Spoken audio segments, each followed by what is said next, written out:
ننتقل إلى الصفة الخامسة والأخيرة من الصفات المتقابلة، وهي قول إمامنا الجزري: وفر من لب الحروف المزلقة.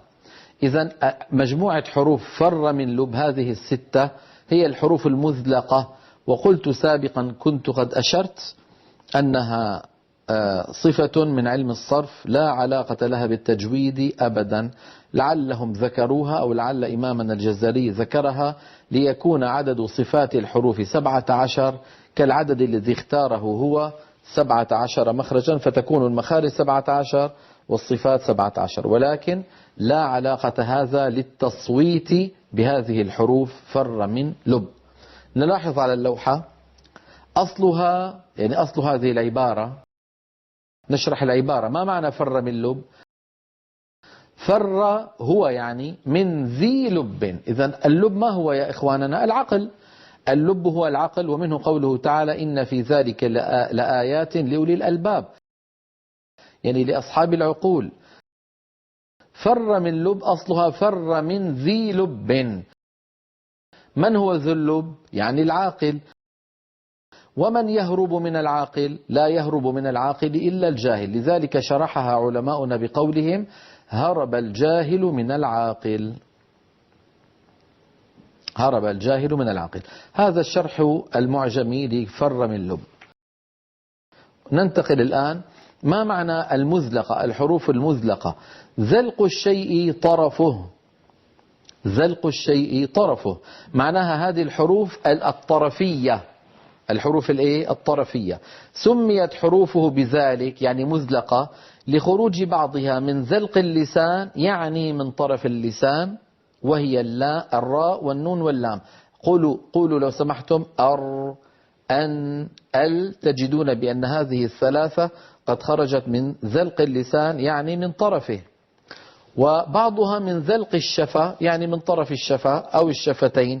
فلو قلنا نجد بأن الفاء قد خرجت من باطن الشفة السفلى مع أطراف الثنايا العليا، بينما الميم والباء خرجتا بانطباق الشفتين على بعضهما. أب أب. نعم، هذه هي الحروف المزلقة. طب والباقي؟ قال: والإصمات ضد الإزلاق، وهو لغة المنع. الإصمات مشتقة من الصمت. ما معنى صمت فلان؟ يعني امتنع عن الكلام. إذن الإصمات المنع. سميت حروفه بذلك يعني مصمتة لأنها ممنوعة من انفرادها في كلمة رباعية أو خماسية الأصول. رباعية أو خماسية الأصول. فإن وجد ذلك دل على أعجمية تلك الكلمة، مثل عسجد اسم للذهب. عسجد بوزن فعل. العين ليست من حروف فر من لب، والسين كذلك، والجيم كذلك، والدال كذلك، وهي كلمة رباعية وكل حروفها أصلية لأنها بوزن فعل. فالفاء أصلية، والعين أصلية، واللام الأولى أصلية، واللام الثانية أصلية، ليس فيها حرف زائد. إذا وجدنا كلمة من 4 أحرف أو 5 أحرف وحروفها أصول، يعني ليست من حروف سألتمونيها، ليست من حروف سألتمونيها يعني ليس فيها حرف زائد، ولم نجد فيها حرفا من حروف فر من لب، هذا يدل على أن هذه الكلمة ليس أصلها عربي. ومثلوا لها بقولهم عسجد. طيب نحن ما لنا مال هذا الكلام في التجويد؟ هذا الكلام لا يؤثر أبدا على نطقنا. هذا بحث يعني مأخوذ من علم الصرف، من علم الصرف. على ذكر فر من لب، شيخنا الشيخ إبراهيم علي شحاتة السمنودي رحمه الله جمع هذه الستة بعبارة أجمل من هذه العبارة، فقال: نل بر فم. نل بر فم للمزلقة. نل فعل أمر من النوال، بر فم، وبر الفم هو الكلمة الطيبة. نرى السطر الأخير من هذه اللوحة: وهاتان الصفتان من علم الصرف ولا علاقة لهما بتجويد الحروف. وهاتان الصفتان من علم الصرف.